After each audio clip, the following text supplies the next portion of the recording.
Voilà, pour commencer, votre Hyundai Kona est équipé de 2 clés télécommande. Donc c'est très simple, vous avez ici le cadenas fermé pour verrouiller le véhicule, le cadenas ouvert pour le déverrouiller, et vous avez également ici sur le côté la touche pour déverrouiller que le haillon. Vous êtes équipé du système dit Keyless Go, donc clé main libre. Le principe ici, c'est d'avoir par exemple la clé dans la poche ou dans le sac à main. Le véhicule ici est ouvert. Vous avez ici le petit bouton qui vous permet de verrouiller et déverrouiller le véhicule. Donc ici, je viens de le reverrouiller. Il détecte en fait que j'ai la clé sur moi dans ma poche ou alors dans un sac à main par exemple. Donc ici, verrouillage central, donc le véhicule est bien entendu verrouillé. Pour le déverrouiller, donc rien de plus simple, on appuie sur le bouton, dans ce cas-ci les rétroviseurs se déploient et on peut ouvrir le véhicule. De même au niveau du haillon, ici par exemple je ferme le véhicule, donc c'est un verrouillage central pour rappel, donc même le haillon ici est verrouillé. Mais étant donné que j'ai la clé dans ma poche, je vais venir ici appuyer sur le bouton pour le déverrouiller. Il détecte la clé dans ma poche, d'où les clignotants ici, et il me déverrouille le haillon.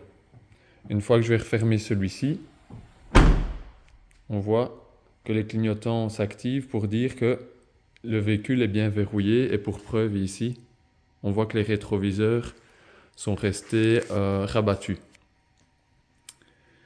Au niveau de la trappe à carburant, elle se trouve ici côté conducteur. Pour l'ouvrir, vous avez ici une petite tirette. Pour la déverrouiller, on peut venir mettre ici le bouchon comme ça, il ne vient pas taper dans la carrosserie. Dans ce cas-ci, c'est une essence. Il vous dit l'essence que l'on peut mettre ici, E5 ou E10, donc c'est 95 ou 98. Dans le cas de l'essence, si vous mettez de la 95 ou de la 98 et que vous vous trompez, ce n'est pas grave, vous pouvez continuer. Bien entendu, ne surtout pas mettre du diesel, par exemple. Et si vous avez l'habitude de mettre du 95 et que vous mettez de la 98 une fois, ce n'est pas grave, il n'y a pas de problème. Mais si vous commencez à la 95, continuez à la 95, c'est mieux pour le moteur et les injecteurs. Le véhicule étant nouveau, malheureusement le plein de carburant n'est pas fait, mais nous ici au garage, avant de vous livrer le véhicule, on remet toujours 5 litres de carburant. De quoi aller jusqu'à la prochaine station. Il y en a ici dans le zoning qui est toute proche. Très important, quand vous allez faire vos premiers kilomètres, la voiture va très certainement, et c'est même sûr, sentir un petit peu le brûler. C'est tout à fait normal. En fait, c'est la paraffine qui se trouve dans le bas de caisse du véhicule et ainsi qu'au niveau du moteur. Et avec le moteur qui chauffe, donc la paraffine se consume et c'est ça que ça sent le brûler. Donc c'est tout à fait normal et il n'y a pas d'inquiétude à avoir à ce niveau-là. Ça peut même fumer légèrement, je dis bien légèrement, via le capot moteur ou les échappements. Donc c'est tout à fait normal, c'est cette paraffine qui se consume. Donc voilà ici à l'intérieur du véhicule. Au niveau de la portière, vous avez ici pour régler les rétroviseurs. Donc on appuie sur le L pour régler le rétroviseur de gauche et vous avez ici les flèches. Vous appuyez à droite pour régler celui de droite et vous avez une position centrale. Comme ça, si par exemple vous appuyez sur une des flèches, ça ne déréglera pas vos rétroviseurs. Vous avez la fonction anti-carjacking. Ça veut dire qu'une fois que vous allez atteindre les 20 premiers km/h avec le véhicule, la voiture va automatiquement se verrouiller. Si par exemple vous vous arrêtez pour charger quelqu'un dans le véhicule et que vous laissez le contact, le moteur tournant, vous devez penser à venir déverrouiller le véhicule. Ou sinon, évidemment, c'est une sécurité. Le véhicule étant à l'arrêt, le moteur tournant, toujours, attention, ça empêche toute personne de s'introduire dans le véhicule afin de voler votre sac à main ou toute autre chose, par exemple. Par contre, une fois que vous allez couper le contact, couper le moteur, là, évidemment, automatiquement, le véhicule va se déverrouiller. Et si vous ne voulez pas couper ce contact, donc pensez bien à déverrouiller via ici. Vous avez les 4 vitres électriques, conducteur, passager arrière gauche, arrière droit. Et vous avez ici le bouton pour la sécurité pour les vitres arrière, par exemple pour que les enfants ne jouent pas avec ceux-ci. Au niveau des sièges, ils sont réglables électriquement. On avance, on recule. Ici, vous pouvez lever au niveau des genoux. Et plus à l'arrière, vous pouvez relever toute l'assise complètement. Ou la baisser. L'inclinaison du dossier. Et ici, vous avez les lombaires donc, qui se trouvent ici, donc au niveau du dos. Vous avez comme ça la position de conduite idéale. Vous pouvez également régler le volant. Il faut abaisser la manette ici.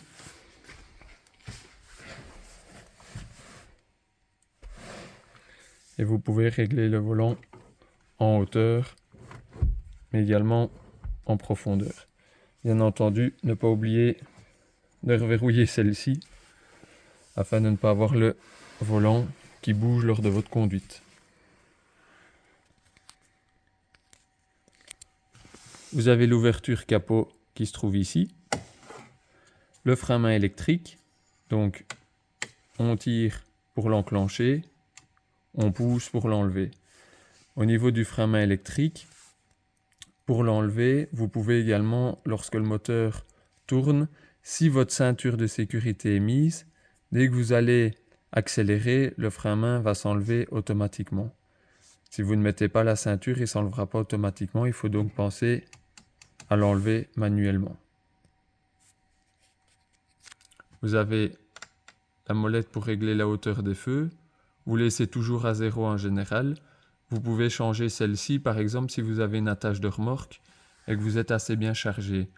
Là, alors évidemment, l'avant de la voiture va avoir tendance à lever au niveau de l'avant et vous devez donc régler la hauteur afin de ne pas éblouir les voitures qui sont devant vous. Le bouton ici, c'est pour enlever l'anti-patinage du véhicule. Il n'y a pas de raison de l'enlever. Le start and stop. Donc si le témoin est allumé, ça veut dire que vous l'avez coupé. Dans le cas-ci, par exemple, ça veut dire qu'il est enclenché. Le rôle du start and stop, pour rappel, c'est par exemple ici dans le cas de notre boîte manuelle.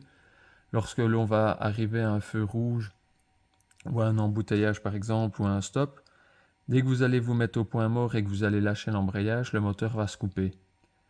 Dès que vous réembrayez pour mettre votre vitesse, le moteur va automatiquement redémarrer. Si vous ne voulez pas que le moteur se coupe lorsque vous débrayez et que vous êtes au point mort, il faut appuyer sur ce bouton afin d'avoir le témoin lumineux. Et ici, vous avez un système d'aide à la descente. Donc, par exemple, c'est pratique lorsque vous êtes dans des routes montagneuses, au sport d'hiver, pardon. Ben là, par exemple, vous appuyez sur ce bouton et la voiture va vraiment gérer la descente et freiner toute seule pour garder une certaine vitesse. Vous vous mettez au point mort, vous appuyez sur ce bouton et elle va freiner d'elle-même. Pour la suite, je vais revenir avec l'histoire de la clé en poche. Donc, elle est toujours bien dans ma poche dans ce cas-ci. Pour démarrer la voiture, il n'y a pas besoin de sortir la clé et de la mettre dans une serrure. C'est via ce bouton Start. Évidemment, si la clé n'est pas dans l'habitacle, le véhicule ne démarrera pas. Il faut impérativement que cette clé soit dans l'habitacle. Ici, pour démarrer le véhicule, je suis obligé d'embrayer. Une fois que j'embraye, j'appuie sur le bouton et elle démarre. Pour la couper, rien de plus simple, on réappuie sur ce même bouton. Dans notre cas, par exemple, si on veut écouter la radio ou mettre un peu le chauffage, mais qu'on ne veut pas nécessairement allumer le moteur, on n'embraye pas, on appuie tout simplement une fois sur le bouton Start. Dans ce cas-ci, vous voyez, on a l'écran ici qui vient de s'allumer, donc ça nous permet d'écouter, par exemple, la radio en entendant toute personne. Donc, dans notre cas ici, voilà. on peut avoir accès à la radio ou tout autre par rapport à l'écran central. Si j'appuie une deuxième fois sur ce bouton Start, on a alors la fonction dite On. Et là alors on a tout ce qui est chauffage, climatisation qui s'allume également. Imaginons vous voulez sortir du véhicule, attention de bien penser à recouper le contact, donc à appuyer une troisième fois dans ce cas-ci. Voilà. Et on a la petite ambiance ici qui nous dit que le véhicule, le contact est bien coupé. Et là alors évidemment, on peut sortir et fermer le véhicule. Dans le cas où on oublie de fermer le contact, on sort. Je vais vouloir... Voilà. Ce bip sonore veut dire plusieurs choses. Soit parce que vous essayez de couper, de fermer le véhicule et il y a une portière qui est mal fermée, capot moteur compris. Ou dans notre cas ici, le contact est resté mis. Et le troisième cas, c'est parce que vous avez par exemple laissé la clé dans l'habitacle. Donc évidemment, sécurité oblige, on ne peut pas verrouiller le véhicule avec la clé dans l'habitacle. Ça va de soi. Donc dans notre cas, ici, pour le expliquer au niveau des éclairages, je vais démarrer le véhicule étant nouveau afin de ne pas avoir une panne de batterie, ça serait dommage. Vous avez ici les feux, donc là ils sont coupés.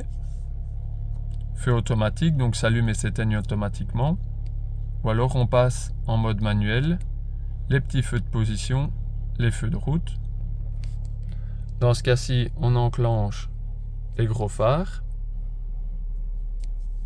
On repousse, on retire vers soi, pour les désenclencher. Si on est en mode automatique, vous avez la fonction gros feu automatique également. Dans notre cas ici, vous voyez que les gros feux ne sont pas allumés. Par exemple, je pousse.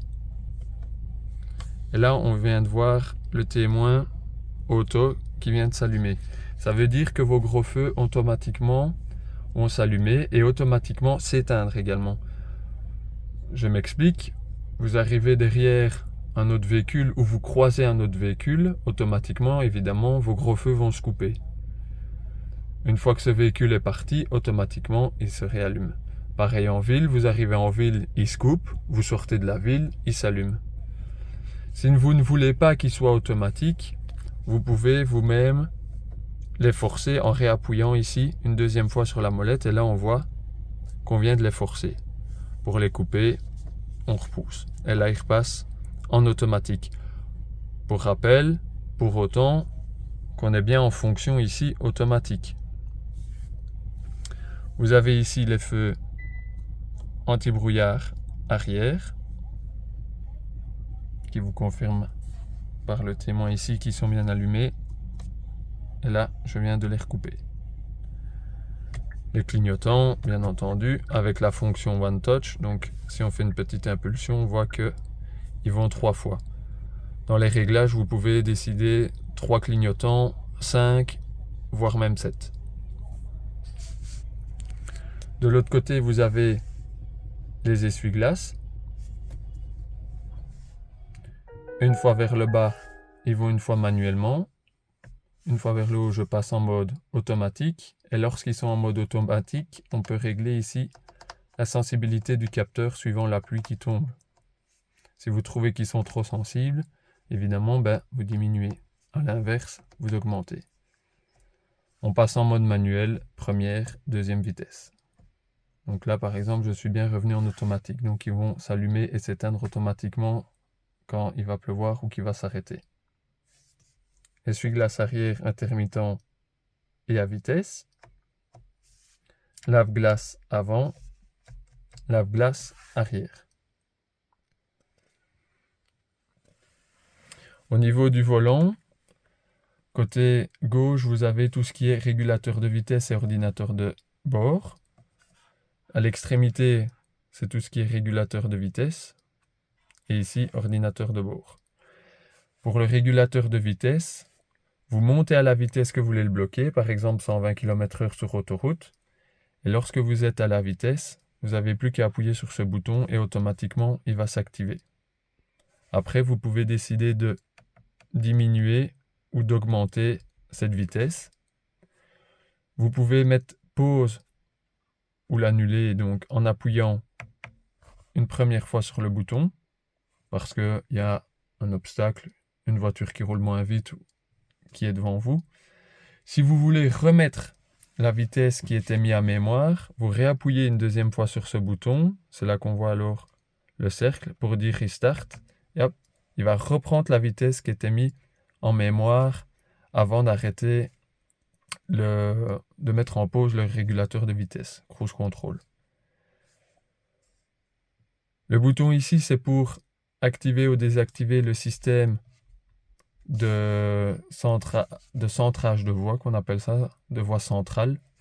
Ça vous permet de garder le véhicule au milieu de la voie et de, évidemment, donc régler automatiquement la direction. Mais si vous ne voulez pas que le véhicule fasse ce centrage, vous pouvez activer ou désactiver via ce bouton. Pour l'ordinateur de bord, c'est ici, donc vous appuyez et vous allez avoir ici l'affichage qui va vous donner donc tout ce qui est consommation moyenne, consommation instantanée, l'autonomie de kilomètres avec ce qui vous reste de carburant.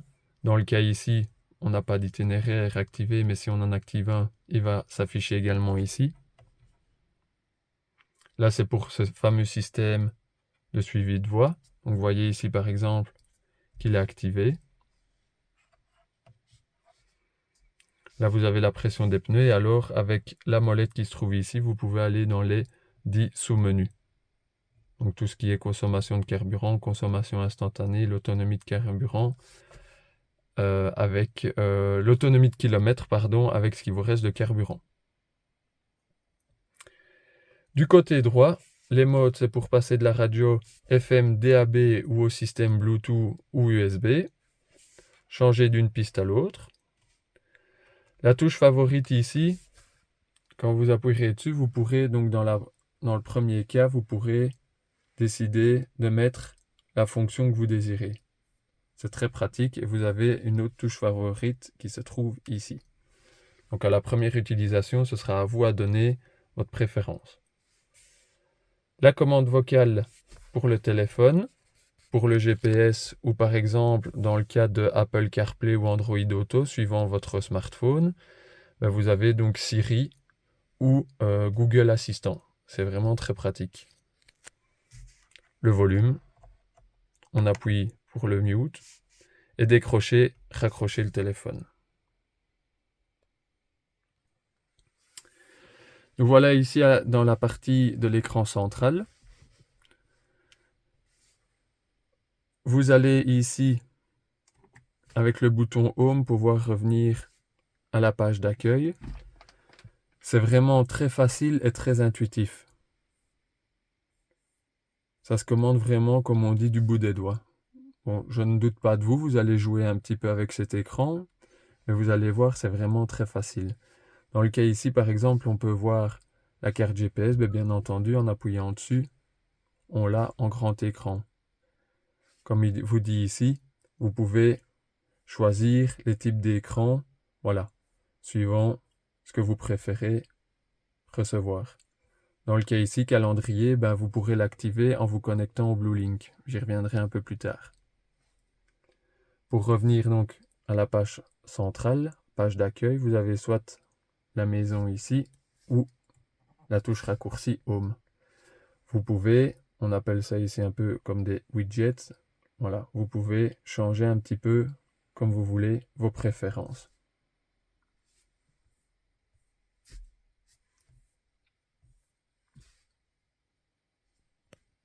Vous avez la touche volume.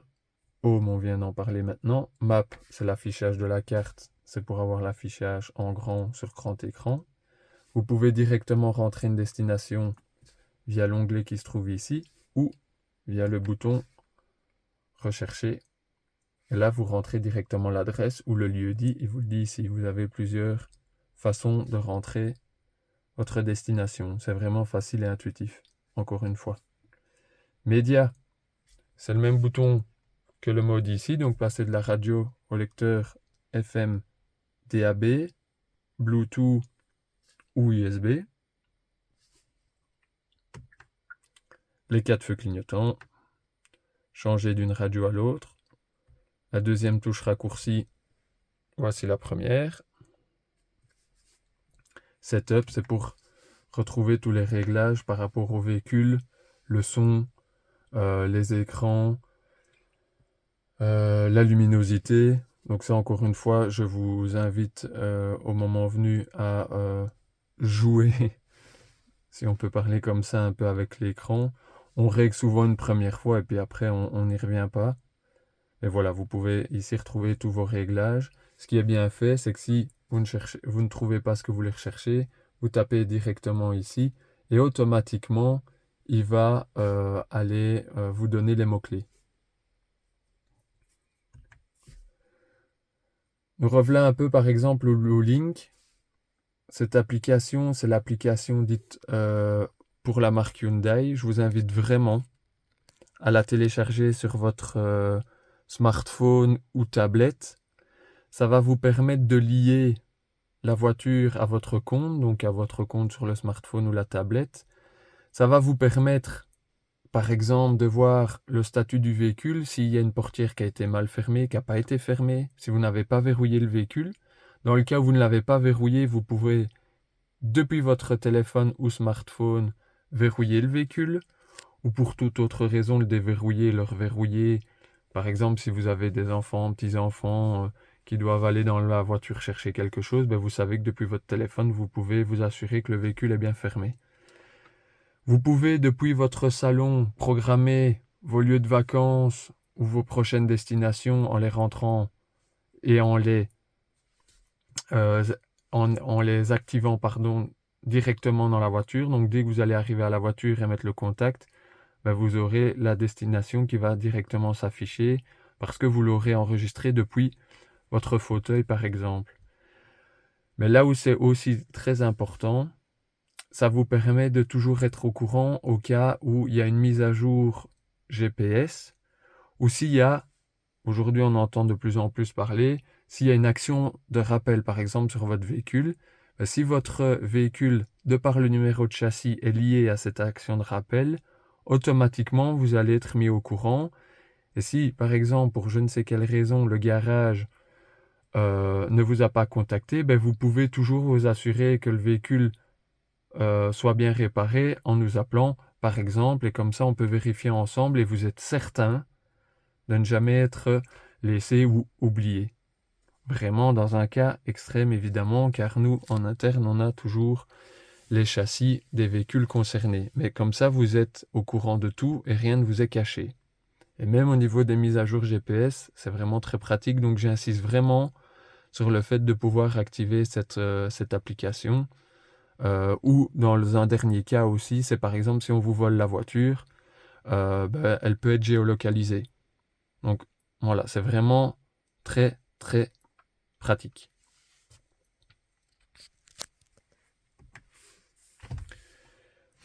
Je vais redémarrer le véhicule. Encore une fois, c'est un véhicule neuf, donc pour être sûr de ne pas avoir une panne de batterie pour le suivant. Au niveau de la climatisation du chauffage, vous avez le mode automatique, vous avez 3 fonctions, donc rapide, moyen, faible. Ici, on peut éteindre le tout. Le recyclage d'air, par défaut, vaut mieux avoir l'air extérieur qui rentre dans le véhicule, comme ça, celui-ci est renouvelé. Et celui-ci, vous l'utilisez dans le cas, par exemple, si vous êtes dans un tunnel ou que vous suivez un camion qui transporte du fumier. C'est pas très marrant. Pour éviter que ça sente mauvais dans le véhicule, vous activez le recyclage d'air qui se trouve ici. S'il n'y a pas besoin, je vous conseille vraiment de le désactiver, sinon on attrape ici une odeur et ça peut amener beaucoup de buée. Donc si une fois vous vous rendez compte qu'il y a beaucoup de buée, assurez-vous qu'il soit bien désactivé, que ce soit bien l'autre ici qui soit activé. Et encore une fois, vaut mieux celui-ci, comme ça l'air extérieur rentre dans le véhicule et vous savez que cet air est toujours renouvelé. Pour régler la température, voyez bleu, on descend la température, rouge, on monte cette température. Le passager, imaginons, est plus frileux, peut sans problème diminuer. Non, plus frileux dans le sens inverse. C'était pour voir si vous suiviez. Donc on peut augmenter cette température ou alors la diminuer. Si on veut remettre par exemple la même température, il suffit d'appuyer sur synchronisation. Vous pouvez régler manuellement la ventilation. Dans ce cas, alors évidemment, ça coupe le mode automatique. Et vous pouvez également régler les modes suivant vos préférences.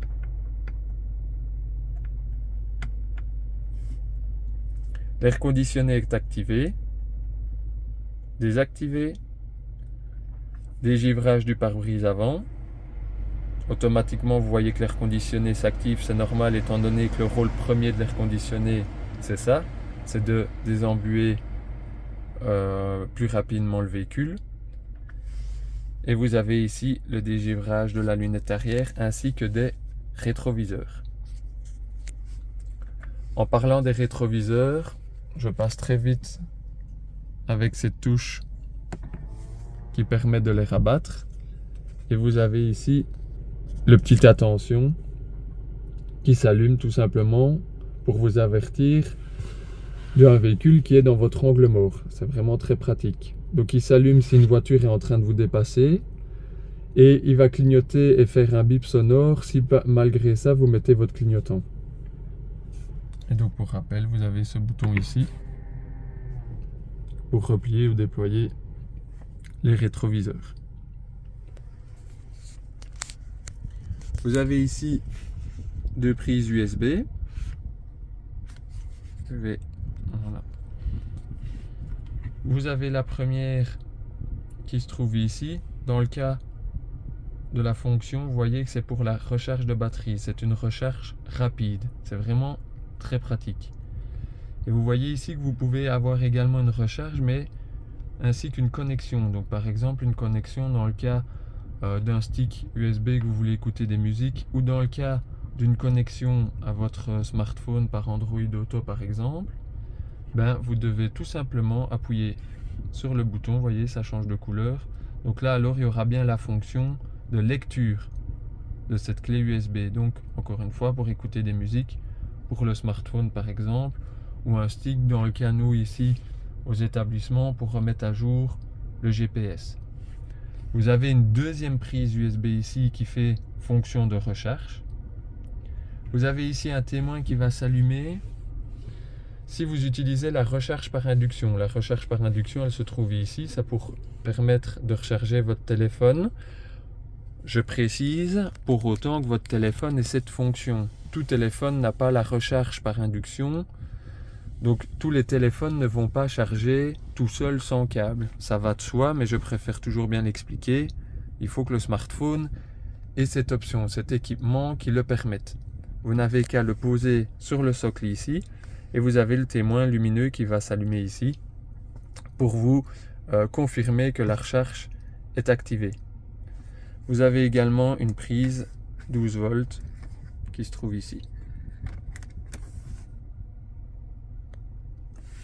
Dans le cas de la boîte ici manuelle, très simple, la marche arrière, vous avez ici la petite bague qui vous soulevez, vous gagnez un cran. Pour preuve que la marche arrière est bien mise, la caméra est activée. Vous voyez également les radars à l'avant, les radars à l'arrière.